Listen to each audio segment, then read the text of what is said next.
na naman sa ating punto por punto. At may kasabihan po tayo, ignorance of the Bible is ignorance of Christ. At kasama natin muli si Kapuntos Rhea Caredo at Kapuntos Edgar Laugan ang nagdadala sa inyong magandang komento at magandang katanungan. Magandang araw mga kapuntos. Father, may tanong galing kay Julan's Life. Ano ba ang kaibahan sa cross na may tatak na INRI at GHS po? Dahil may nabili pa akong cross na luminos. GHS po ang tatak. May tatlong bulaklak na tatak sa ulo, sa left and right na mga kamay. Please enlighten me po, Padre Darwin. Need your help. Thank you po. Ano po ba yung kasagutan, Father? Salamat, Brother Edgar, sa napili mo ng mga katanungan at mga komento galing sa ating mga kapuntos. At mga kapuntos, pasensya na po, hindi natin masagot lahat ng mga katanungan ninyo, pero pinagsisikapan namin sa abot ng aming makakaya na maibigay ang pagpaliwanag sa mga bagay na hindi pa natin lubos na unawaan. So, galing ito ni Jilab's Life. Ano ba ang kaibahan sa cross na may tatak na INRI at GSS? Ano po ba? Una, atin mo nang suriin ang term INRI. Ang kahulugan nito ay hindi, ang kahulugan ng INRI ay hindi Ilocos Norte Region 1. No? Ano po ba ang tunay na kahulugan patungkol dito?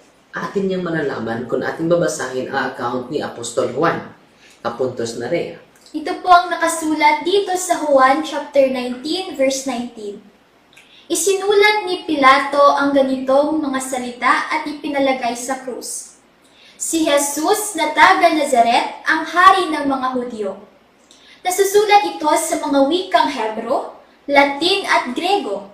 Marami sa mga Hudyo ang nakabasa nito sapagkat malapit lamang sa lungsod ang dakong pinagpakuan kay Jesus. So kita ninyo mga kaibigan, ito pala ay isang karatula na inilagay sa ibabaw sa cross ng ating Panginoong Hesukristo. Sabi dito sa talata nating binabasa, si Jesus na taga Nazareth ang hari ng mga Hudyo. Nakasulat ito sa tatlong wika. Una, Hebreo, pangalawa, Latin at Grego. Dahil hindi tayo makabasa ng Hebrew, punta tayo sa Grego. Ano po ba ang equivalent na translation sa Grego na si Jesus na taga Nazareth ang hari ng mga Hudyo? Ating mabasahin ang Greek Bible, mga kapuntos. John chapter 19, verse 19. Kapuntos na rin. Ito po yung salin sa Greek sa John chapter 19 verse 19. Jesus Nazarenos Rex Judaeorum. So, kita ninyo, hindi talaga. Jesus Nazarenos Rex Judaeorum. No? Ang hirap basahin, mga kapuntos. Punta naman tayo sa Latin. No? John chapter 19, verse 19. Kapuntos na rin. Ito naman po ang salin sa Latin sa John chapter 19 verse 19. Jesus Nazarenos Rex Judaeorum. So, yan po sa Latin. At punta naman tayo sa English. At sa English naman po, Jesus of Nazareth, the King of the Jews. Yun po ang kahulugan pala sa INRE. No? So, hindi Ilocos Norte Region 1. No? At punta naman tayo sa JHS. Ano po ba ang kahulugan nito? Atin mo na babasahin, kapuntos na rin. Ito po ang kahulugan ng JHS. Sa Latin, Jesus Hominum Salvator.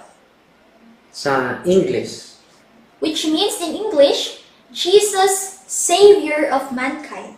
so klarong-klaro na ang ating Panginoon ay tagapagligtas sa buong mundo. Ano po bang talata na basihan natin dito? Sa Matthew chapter 1 verse 21, pakibasa, kapuntos na rin. Ito po ang nakasulat sa nasabing talata.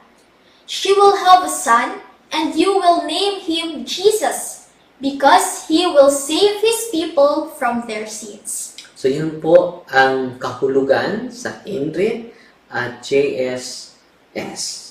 Yan po ang ating kasagutan, mga kapuntos. Fight Team Maria, tatak safety with a humble heart.